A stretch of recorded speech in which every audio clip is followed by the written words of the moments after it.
Olá! Bora mergulhar de cabeça numa discussão que, olha, é antiga, mas continua super relevante. Aquela eterna tensão entre o que está na lei e o que a gente sente que é o certo. A pergunta que vai guiar a nossa conversa é essa aí. Parece simples, né? Mas é ela que abre a porta para um debate gigantesco sobre como as leis que a gente cria se conectam ou se desconectam das nossas crenças morais mais profundas.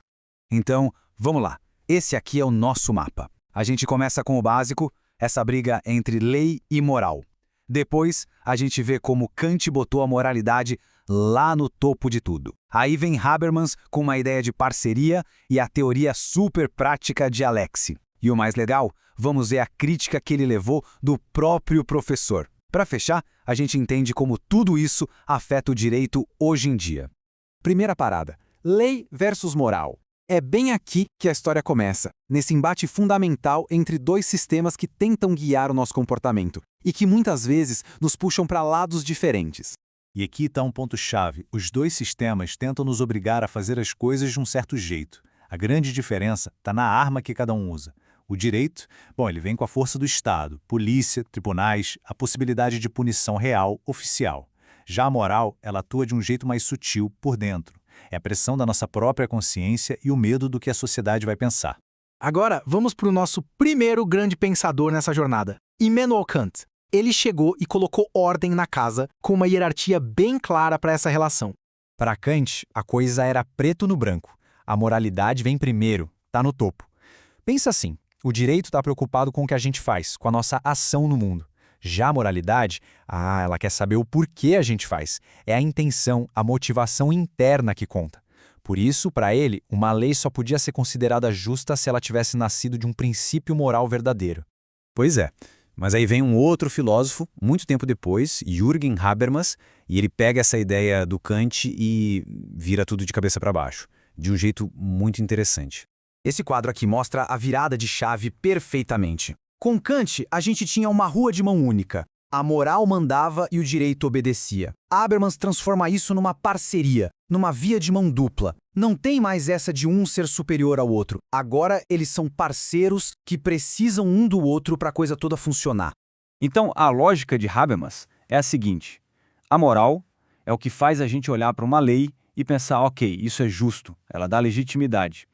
Por outro lado, a lei dá força para a moral. Porque vamos combinar, de que adianta um ideal moral incrível se ninguém é obrigado a seguir? A lei está aí para garantir que a moral não fique só no discurso. E aproveitando essa ideia, um aluno do Habermas, Robert Alexis, foi lá e criou uma teoria que, mudou o jeito como os tribunais trabalham no dia a dia. O Alexis começa organizando a bagunça. Ele cria uma categoria mãe chamada norma. O que é uma norma? Simples, é qualquer frase que diga que algo é proibido, permitido ou obrigatório. Parece básico, né? Mas a genialidade vem agora.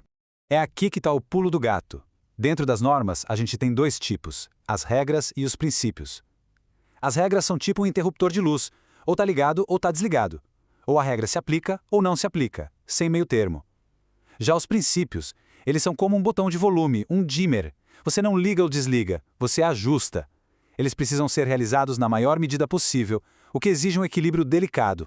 Tá, mas e como o juiz faz esse balanceamento na prática? Alexis criou um método, quase uma receita de bolo com 3 passos. É a famosa ponderação. Imagina um dilema, um julgamento importante precisa acontecer, mas a principal testemunha está muito doente. E agora? Primeiro passo, adequação. Adiar o julgamento protege o princípio da saúde? Sim, protege. Segundo, necessidade. Tem outro jeito de proteger a saúde sem atrapalhar tanto o processo? Talvez não. E por fim, a proporcionalidade. Nesse caso concreto, o que pesa mais? O direito à saúde da testemunha ou o interesse público no julgamento rápido? É essa análise passo a passo que guia a decisão. Só que é aqui que a trama engrossa. O próprio mestre de Alexis, o Habermas, olhou para a teoria do aluno e discordou feio de uma parte central dela. A grande tese de Alexis era essa aqui, que o raciocínio de um juiz, no fundo, é um tipo de raciocínio moral. Quando o juiz pega um caso cabeludo para decidir, ele não está só aplicando a lei friamente. Ele está fazendo um argumento moral na prática. O Habermas ouviu isso e deu um passo para trás. Para ele, um tribunal não é um grupo de estudos de filosofia buscando a verdade moral. Pelo contrário, é um campo de batalha onde cada lado defende o seu interesse.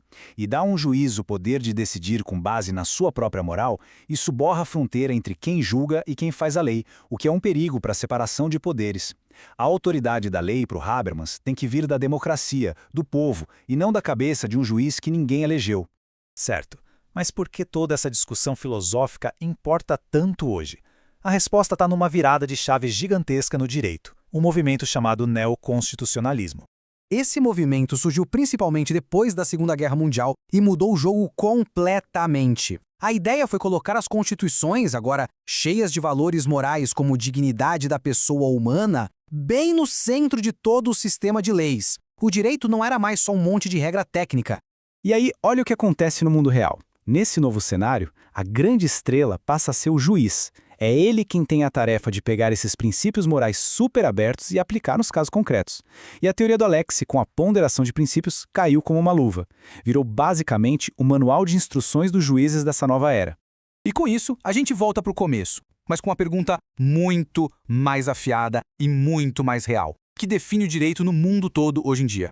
Se a nossa lei maior, a Constituição, transforma princípios morais em regras do jogo, qual é o limite do poder de um juiz para dizer o que esses princípios realmente significam? Essa é a grande questão que fica no ar.